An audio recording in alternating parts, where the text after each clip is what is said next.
Yash, Beyond the Alchemy. This video is for Nick Simon.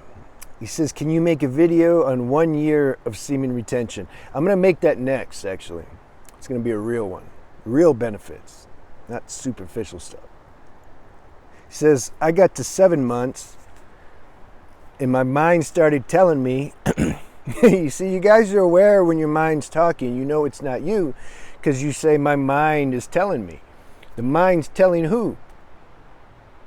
You see, my mind's telling me. So there's space. So the mind, you're insinuating, the mind's trying to tell you, trying to tell the real you something, and you're like, it's not really true. You say right here it's not true. You're not saying it, but you're saying it. See, I hear what you're saying. It's not about words. I'm listening to something deeper. I'm reading something deeper. And you're saying like, my mind's trying to talk nonsense to me, and I'm not buying it, but you are buying it a little bit also, right? That's what I'm saying. That's what you're saying.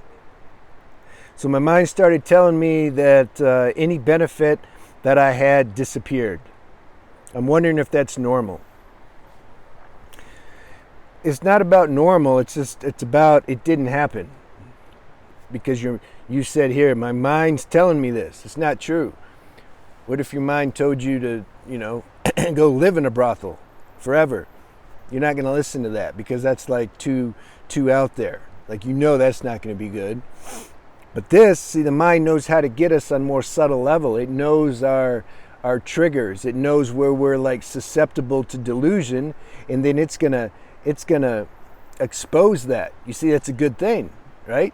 The mind helps us clean ourselves up to where we transcend everything, because it comes with these really like special forces tactics, very, very clever, subtle things.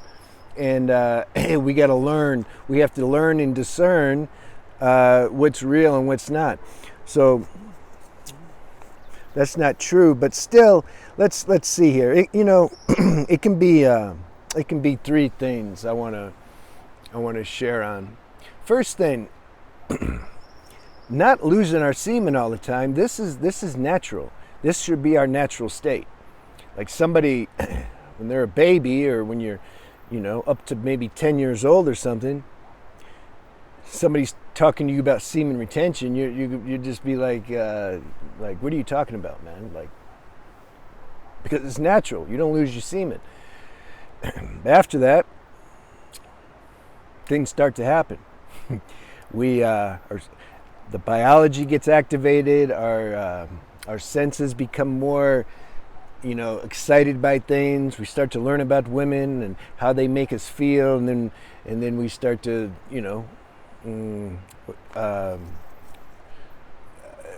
what's the word? Like, you start to go into that.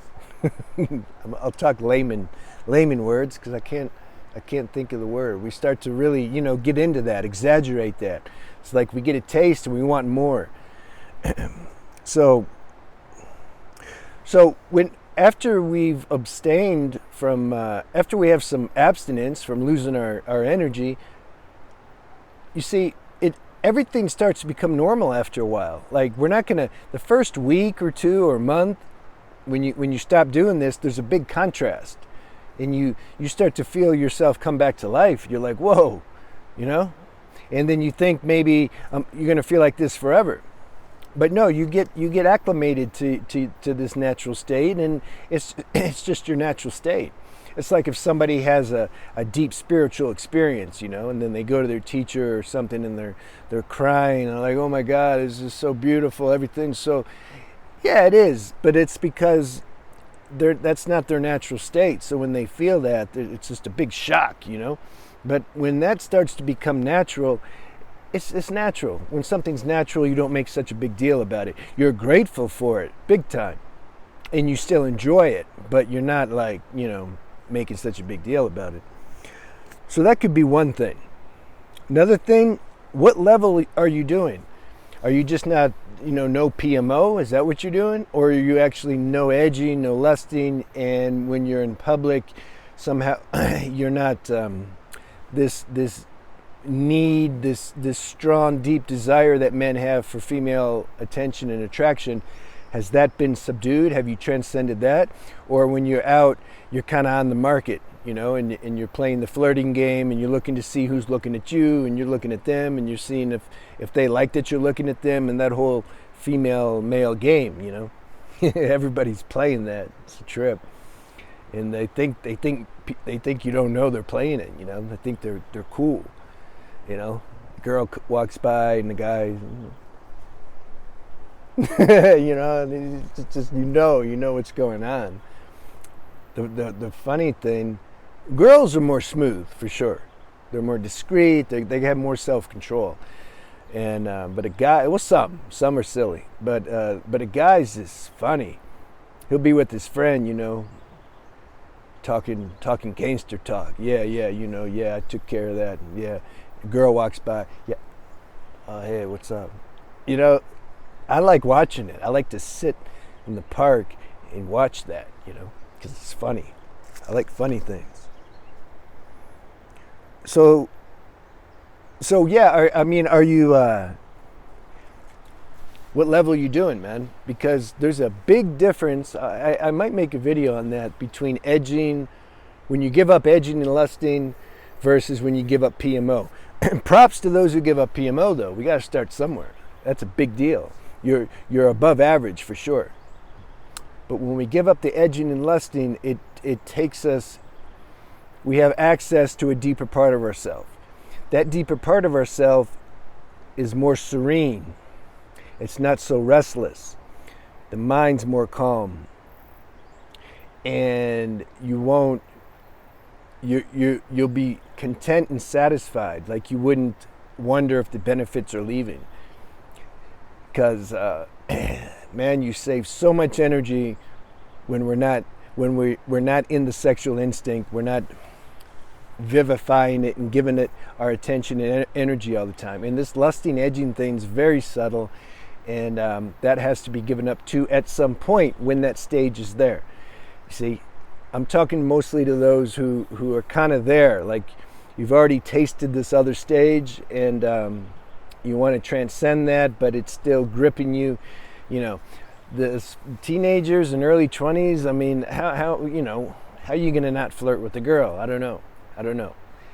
You need a real spiritual intervention to help with that. I was going to make a video on that too, like semen retention in the younger people, because that's another subject, you know. The other thing, last thing, when you're, let's say you've transcended, you're in a high level transcendence of the sexual instinct and the no PMO, no edging and lusting. I mean, maybe a little something comes up sometimes. It's not a big deal. Like, you just don't give your attention to it, you know. It may not even be your individual thoughts. This could be the collective mind that impressing your mind. You're like, where did that thought come? It's not even, that's a stupid thought, you know, whatever. Or maybe a fantasy comes and you give it a few seconds of your, you indulge in it for a second. I mean, you know, but you're good. Like, you're not that's not your normal habitual life like it used to be. So, let's say you're there. See, that's still not enough. See, I'm talking these videos, I like to go to the highest level, and then we can talk all the levels in between too, but why not go to the end, you know? Start at the end, and then we can work backwards and see where everybody's at. Because when you give up, when you're clean like that from the sexual instinct, it's like God uses that as bait. You know, He can't give you the full blast of spirituality yet, because we got these habits, you know, like porn, masturbation, lust, and addiction. So He helps. He gives us this inclination to be free of that, because that's a powerful tool.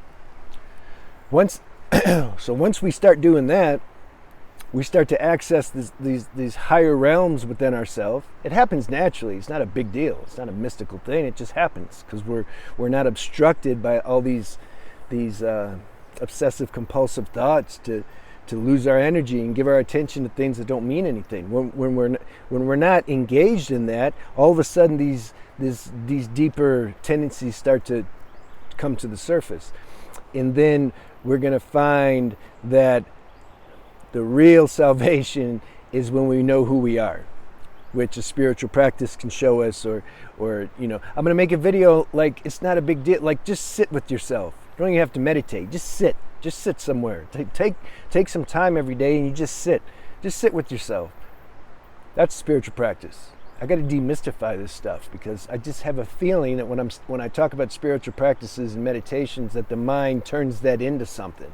And it's, you got to be a yogi or something, and you don't.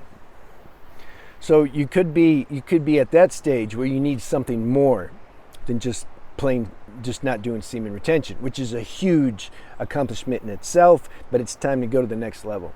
So those are the three things, the contrast. It could just be, this is your natural state now. You haven't done these things in a while.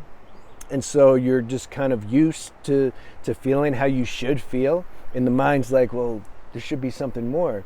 And then the something more is the spiritual practice. The second thing could be just what level you're on. If you're still edging and lusting and doing things like that, then yeah, you're going to feel like you're missing out on something, because you are. And the third thing is you might be ready to deepen in your spiritual practice. Let me know any questions you have. Have a good day.